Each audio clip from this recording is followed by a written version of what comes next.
Hey guys, Assalamu alaikum, and welcome back to Daybreak Live. It's been a minute, right? Alhamdulillah, we are back, and we have a great roster, an amazing roster of authors who will be joining us in the next season of Daybreak Live. For those of you who are new and who haven't been with us for Daybreak Live previously, we host these each Thursday. Usually they're at 2 p.m. Central Time. Sometimes when we interview people who are in Malaysia or other places that have a really significant time zone difference, we have them at different times, but every time we have them on Thursdays.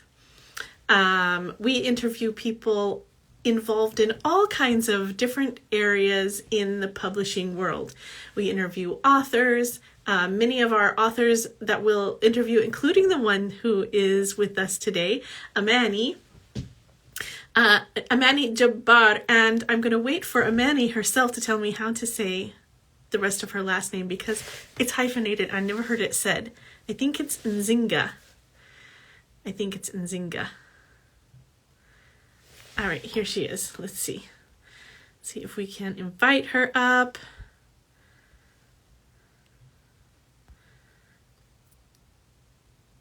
Amani, can you request to join if you're here? I thought I saw her, but perhaps it wasn't her. Let's see. There she is.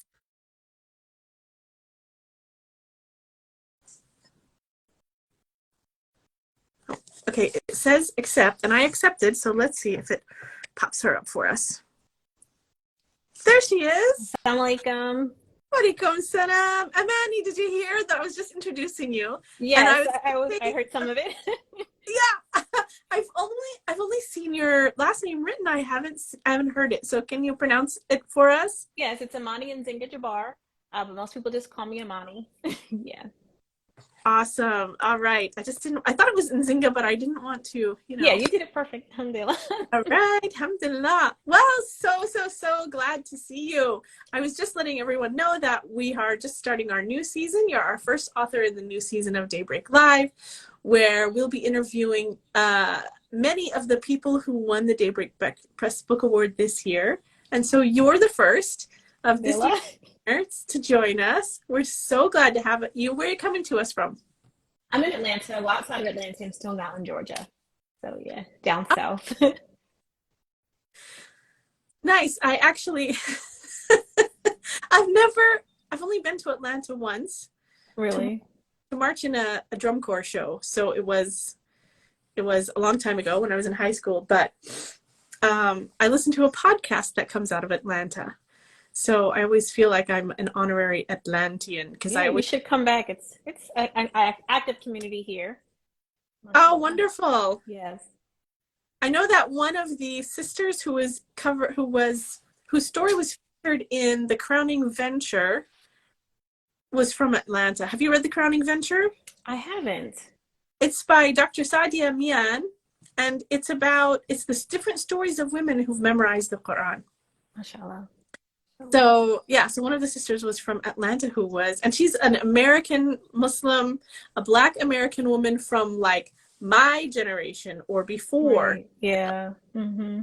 And so her story is amazing because she just had to find ways to memorize Quran by herself. There was nothing in place to help her, and no internet either. MashaAllah. Wow. I have to look in that book, The Crowning Venture. Yeah, The Crowning. Sounds interesting. You can get it at Daybreak. It's one of our books.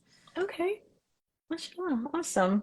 All right. Well, this, everybody, is Amani-Nzinga. She is an author, speaker, and college instructor. Her writing is heavily influenced by her background as a Black Muslim woman raised in the southern United States. SubhanAllah. So many layers to that identity. SubhanAllah. So much to mine. So much heaviness and yet so much so rich of an identity. Representing the intersection of these seemingly diverging identities, she feels it is imperative to elevate voices such as hers. She holds an MA in English Language Literature and is currently pursuing an MFA in creative writing. She resides in Atlanta, Georgia with her husband and children. So good to have you, Amani. Alhamdulillah, it's good to be here. Thank you for having me. All right, so do you have a copy of your book with you that you can... Oh, like I knew you were going to ask that. I'm always giving out my books, and then I looked around and realized I don't have any books here. And then I ordered some more, and they haven't. I got some more copies, and they haven't come yet. So I apologize. I do not have a copy with me, and hopefully that you do. I do. You do? Yes. Alhamdulillah. I do. It doesn't have the winner seal on it, but okay. Alhamdulillah. Oh, thank you for sharing. This is Amani's book, I Bear Witness. Isn't that a beautiful cover? Tell us about the cover story. So the cover art, I wanted it to represent a Muslim woman, of course, but I did want it to represent a woman of color. So I love what the artist did with all of the different fragments and different colors, because as an African-American woman, you know that we come in a lot of different shades from, I know sisters who are pale to, ladies who look like, they're from our ancestors from the continent. So I like how she was able to encapsulate all of the different variety of skin tones that we do have, being African-American. And then also others who are not African-American can still see a bit of themselves in that image as well. I liked how her eyes were closed because, you've read the book, so you kind of know the story. You can kind of maybe see a little bit of hurt or pain or maybe doubt in her expression. So I loved how she captured all of that with just an image, right? Like they say, a picture's worth 1,000 words. Actually, I would say the complexity of that identity is also represented there, because sometimes we feel like we are mosaics that we've put together or that have been put together for us, right? And so I love that idea that she's both a whole person, a whole face, right? And she's made up of all these different little parts, and she's, well, in the book, as if some people have read the book or when they read the book, they'll find that she's kind of struggling. Right, how to put these pieces together. Yeah, how to exactly. Yeah. Yeah. I really, really loved the art for that reason. I wanted to ask you about the environment that she grows up in. I could feel like so deeply when I was reading the book, I could feel that environment of a family whose life revolves around the masjid. Right. Yeah. And I wondered if that was part autobiographical, or if you just, you got that sense from other people you knew, because that working in the kitchen, that whole feeling that comes with being in that kind of service came through, but also came through like the not the drudgery of it, but I think the discomfort to a point, right? Yeah, exactly. Yes. Well, I grew up African American Muslim woman. I grew up in New Orleans, Louisiana, and this book is based in New Orleans, Louisiana. So that kind of part of it was autobiographical. A lot different because I had a big family. There were 7 children in my family, and then my parents. But they were also always trying to instill in us a good Islamic identity, similar to Anaya. My mom never cooked in the masjid kitchen, but we did cook all the time. There were 7 of us, so, there wasn't a lot of eating out in my family. We would always cook. And my mom tried to teach, me and everybody in the family, even my brothers, how to cook. So that part of it, I do know that labor intensive process of having to cook and cook for a lot of people. Because there's 7 people, it was like putting together a masjid dinner almost every night, especially if people are coming over, it's always a lot going on. So that part of it was something that I have experienced, but I'm glad that I was able to represent that in a realistic manner. And then growing up in the South, the masjid always seems kind of, well, it always is a second home, right? But we always do gather around food in the South, maybe more so than other places. But as a Muslim community, we do a lot, even because we have iftars, we have, we have dinners, we have fundraising dinners. And so I really wanted to embrace that identity and the types of foods they were eating as well. Speaking of which, what's your favorite iftar food? What do you take when you go to an iftar potluck? I like to eat healthy, so I'm always looking for the salads. It's not always able to find. And I'm also vegetarian, so me and iftars don't always get along so good. But I always get some rice, some salad, and then I like to, go to the desserts because I always know there's going to be some desserts. But if I can't eat the chicken and the everything else is there, and you still know I can get some desserts, alhamdulillah. Yes. Okay. We'll have to talk offline about cooking vegetarian meals. I'm really trying meatless Mondays and like all of that. Yeah. But I haven't yet mastered making it taste good. It's an art. It's an art to it, definitely. Okay, so we addressed the part of the book. Would you like to give a synopsis of the book, or shall we just leave it as a surprise? Sure, I can give a short synopsis with that. Well, I guess I'll end up giving a little bit of the plot away, but it's based around Anaya. When we meet her, she's a young Muslim woman, and it kind of has time jumps, so she kind of goes back from maybe coming of age somewhat, leaving her parents' home, going to college, and trying to just navigate this whole new world that she's found herself in of being in college. Before she was homeschooled, or maybe she went to the masjid school, she never really was out in the world. So this is kind of her first time going out into the world. And she always feels like, her mom teaches her these cooking and baking recipes. And if she can just follow them, she'll come out with a success. She'll make that perfect cake. She'll have the great fried fish her mom makes. And then she thinks, okay, well, if I can follow what because her dad is the imam, if I can follow what he's saying when he gives, he gives his khutbah and I listen, I can have a great life. And she kind of maybe emulates her parents' marriage. They had a strong marriage, a long marriage as well. And she thinks, well, if I do things right, everything's going to turn out right for me. But then she realizes, as many of us do, that you can make all the right decisions. And sometimes things don't turn out as you want them to. And so she kind of comes into a crossroads where she has to make some decisions and decide what's best for her, not just for her worldly life, but also the best for her deen. And, it just focuses on faith and making decisions based on, your faith in Allah and faith in Allah's plan. I hope that's a good synopsis. Yeah, if you don't mind, just a little bit further in the spoiler department, only because I want to ask. Right. What your experience, maybe when you were growing up and more recently, and maybe if you could talk about what kind of changes there may have been between the time that you were growing up and now in the experience of Muslim women when they do encounter, a situation in their marriage that isn't what they signed up for, isn't what they had planned for or what they had hoped for.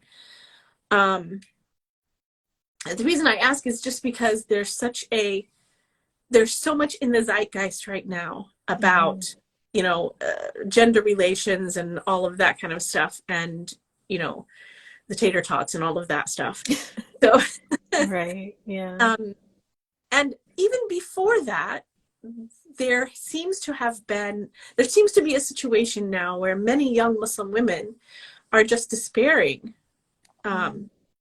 So talk to us about how you've seen this kind of situation play out and how you've seen women come out of it successfully, or maybe women who didn't make it all the way to success. Yes, definitely. So actually myself, having been a divorced woman, I've kind of been on both sides of it, seeing it from the outside and then being in the middle of it as well. And I know that in our society, there is somewhat of a stigma of leaving a marriage. And so I feel like when Anaya was faced with, okay, should I stay or should I go? Also, of course, she wanted to please her parents. She wanted to please her God, but she also was wondering, okay, what's the community's reaction going to be? How am I going to be a single woman? Am I going to be embraced the same now having left this relationship? And I think a lot of times people will try to guide you or give you advice, but it's so hard to give advice because we don't know exactly what the situation is being inside of the marriage or what's going on. Because even if somebody tells you their whole story, there's always so many different sides to it. Right. So there's one particular scene where she goes to the imam and she, I don't know if you remember that scene where she's, her dad has kind of retired. And so she goes to the current imam and she kind of is asking him for advice. And he does try to give her advice. And I don't think he had any kind of malicious intent, but still the advice was painted according to maybe what he would want for her as a woman, to stay in her marriage, to, continue. And because, we see so many marriages breaking up. Often we want to encourage somebody to work and try to make it work as best they can. And maybe we don't know exactly what it is they're putting up with, what they're exactly the pain that they're going through. So we want to just encourage them to try to work on it, because we see so many marriages fail. And I think sometimes we forget that, okay, what is this woman really going through? What is she really feeling? How are these situations that you're going through? Are they making you lose your faith? How is it affecting your relationship with Allah? And that's more important than how other people are looking at your marriage or your life. So I think that it's something that we all need to really reflect on. When we see women who are maybe going through divorce, are we judging them? Are we saying, well, why did she leave? Or, instead of just, well, that's between them and Allah at the end of the day, and if they're making choices that are going to bring them closer to Allah or bring them away from Allah is the more important question than how it looks to the community. I think that often we don't retain in our minds the fact that it doesn't mean, the fact that there's a divorce doesn't mean that there's a bad guy. Right. It doesn't mean that one of the people is evil or one of the people is worthless, or it could just be just like Zainab and Zayd ibn al-Haritha. Yeah. Anhuma, yani, they were both wonderful people, good believers, generous, dedicated, devoted companions, and they didn't get along, so they divorced. That was the healthiest thing for them to do. Right. SubhanAllah. What kind of, okay, so when I was a younger Muslim, I've been Muslim for 34 years now, and when I was a younger Muslim, what we always told girls and women was, look for somebody who prays 5 times a day, look for somebody who, tries to avoid interest, look for somebody who, it was very action or acts oriented advice when looking for someone to marry. And I wonder if when you're thinking about young women and what, and making their marriage decisions, what kind of advice to look for, what kind of things to look for come to your mind? I think, of course, we do have to look at people's actions because, like they say, actions speak louder than words. But also, I like to look at how people treat others in their life. How do they treat other people? Because, of course, you can pray and give charity, do all of the 5 pillars. And how are you treating those who maybe you might deem as being less than you or who don't have the same status as you do? How do you treat the janitor? How do you treat the person in the checkout aisle, how do they treat their parents or, their siblings, their family? Do they try to maintain family ties? Are they willing to go to counseling, even premarital counseling? And even if, a issue comes up in the marriage, marital counseling. I think all of those types of things are important as well. I'm so sorry about the way I phrased that. It was really leading. Like, okay. You could have answer you could have given. I'm really sorry. But the reason I was thinking that way is because I feel like we concentrated so much on, is he XYZ Muslim doing these, but we left out, what is his heart like? Right. And we left out, and that both of those things have a balance. Those are the 2 wings without which you can't fly. So if you have to pay attention to both of those things, like you said, how does he treat people that would be considered beneath him? Or how does he react when he becomes angry with someone at work, or whatever those other kinds of things are, because those are the basis on which the worship actions are built. Right. If a person is just worshiping because they think they should, or because of, community pressure or whatever it is, I think those are the things that are going to help their deen in the long haul, help them be continuously devoted. That's what. Definitely. Yeah. Yeah, I agree. I agree completely. Yeah. So from the cliffhanger that is the end of the first book, we know that there is a second book. Give us the deeds. Yes, actually, if you remember the book, there was 2 sisters in the family. So one was Anaya, which is this book is based on. The other sister is named Sadia. So she kind of was not as, if you remember, not as devout as her sister. Her mom encouraged her to be in the kitchen and be in the masjid, and she just she didn't really like following all the rules necessarily. So she became more of maybe a little of a rebel in the family, and we never really learned all that much about her because by the time Anaya's kind of coming of age, Sadia has kind of left the family home. Mm. And so I actually just released Sadia's story, it's called, and it's about her life and the decisions that she has kind of made. And why did she leave the family home? What was life like for her out there in the Oh my, world? it's already out. Yes, it just came out last week, actually. Yeah. Beautiful. What great Yes. timing. Yes. Yes. It just came out. And also, we're having a book club meeting on the 30th of December. So if you go to my Instagram page and you click the link in my bio, you can see, you can sign up. And so we'll be having a meeting and talking about the book. Myself and another author, her name is Asha. She wrote a children's book. We'll be kind of talking about the book, answering questions and things like that as well. Oh, wonderful. Yes. Is that the end of the series or? No, so then Sadia's story part two, Anaya's story will continue in Iberwitness part two. Inshallah, next year it'll be released. So I'm working on that also. Awesome.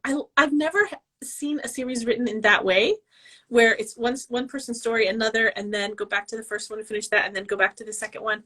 I really like that because then you get that well-rounded view of the dynamics, Yeah. and well-rounded view of the people. You get to see the other's perspective. That's awesome. Yeah, it's enjoyable to write because, sometimes we think about things from one perspective and, okay, how does the other person feel? Like when Anaya did this, how did that make the sister feel or vice versa? So it's interesting.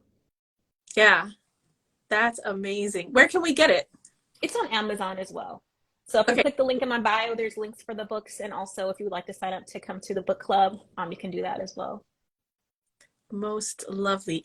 Will any of the books be available as audiobooks? Are they ebooks as well? Yes, you can get a Kindle book. If you have Kindle Unlimited, you can get a Kindle, read it for free with Kindle Unlimited. I'm working on the audiobooks. It's interesting doing that process because I don't want to do the voice myself.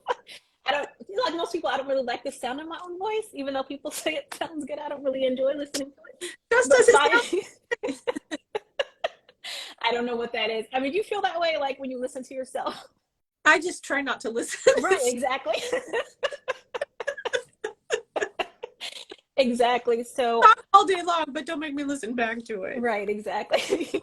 So I'm trying to find the perfect voice that also can do the Arabic pronunciation. So inshallah, but I do really want to do an audiobook because I personally like listening to a podcast and audiobooks and things while I'm driving or, maybe I'm cooking or doing other things. So I think it's a great option for people who can't sit down and necessarily read a book. And also just accessibility as well. Yeah, me too. So designed by Allah, I'm not sure who that is, but she asks, will Daybreak carry it soon? Yes, we will endeavor to carry it. What's the best way for wholesale orders to? You can contact me, inshallah, and we can work something out. Yeah, definitely. Good question. Thank you. Yeah, right? That's a good one. I'm just making a note for myself to let the inventory department, the ordering department know. All right, so at this point in our interviews, I don't know if you've seen any of the other ones before, but we always turn to a section that we call Stop the Presses. And it is a section where we're going to ask you 3 questions that have nothing to do with writing. Okay. Just so that we can have fun and get to know you as a person. Okay, I'm ready. What advice do you have? What advice do you have? Right. Okay, so tell us about how you learned to drive. Interesting. So I do not like to drive even now to this day. I don't like to drive, but of course I have to do it as a grown woman. So the first time I tried learning how to drive, I said tried.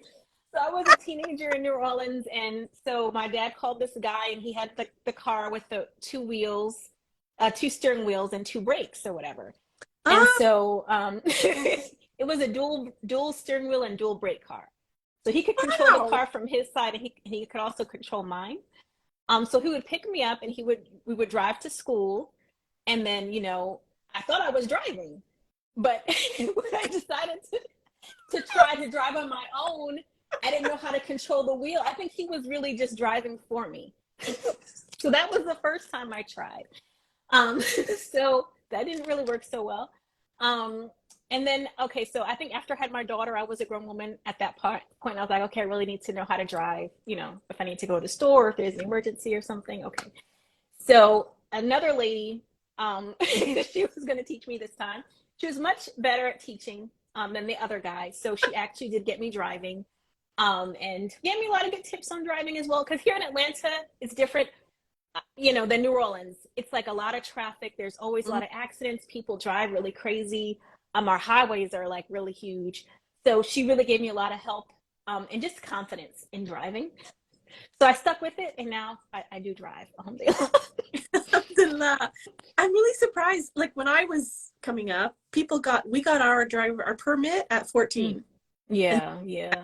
14, you could drive, and everybody that I knew, I'm from a small town, so everybody was about, I need to drive, I need to drive, I need to drive. Right, and yeah. these days the kids are just like, yeah. My husband started driving at 14. Like it's not unusual, but yeah.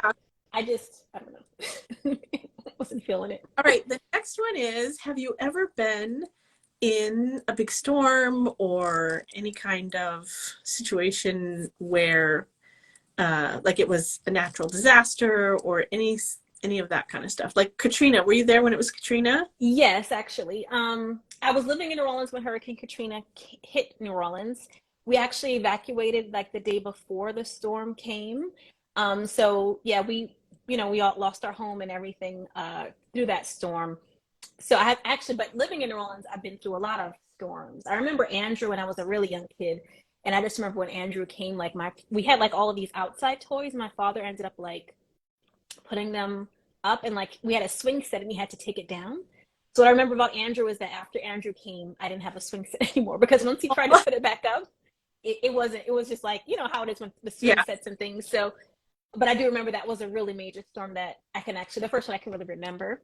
But yeah, Katrina was of course a really major storm as well. So yes, I've been through my fair share of storms.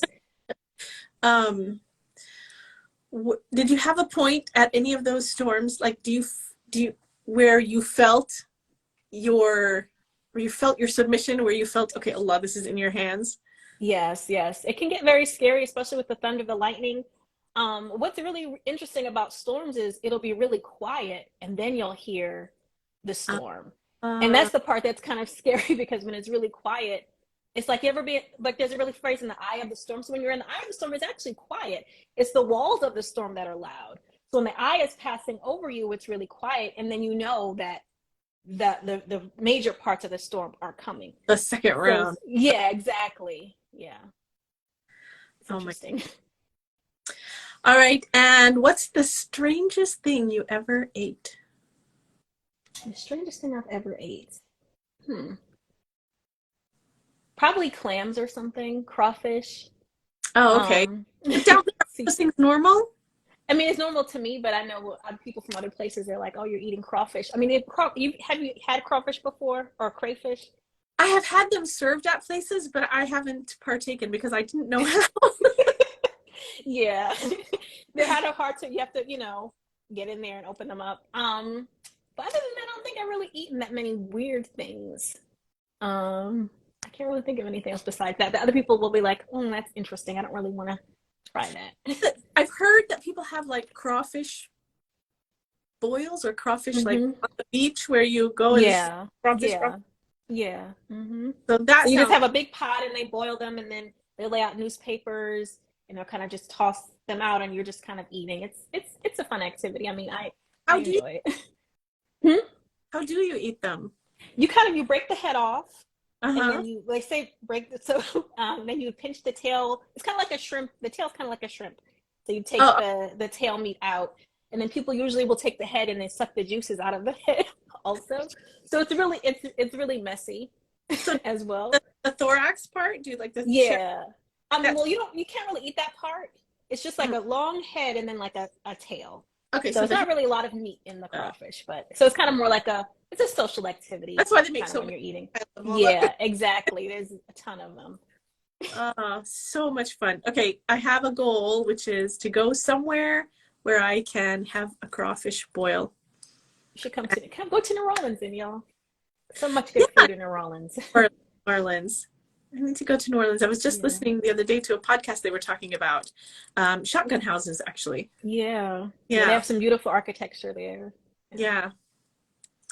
All right. Well, do you have anything closing that you'd like to share with us? Anything for our young writers to take away?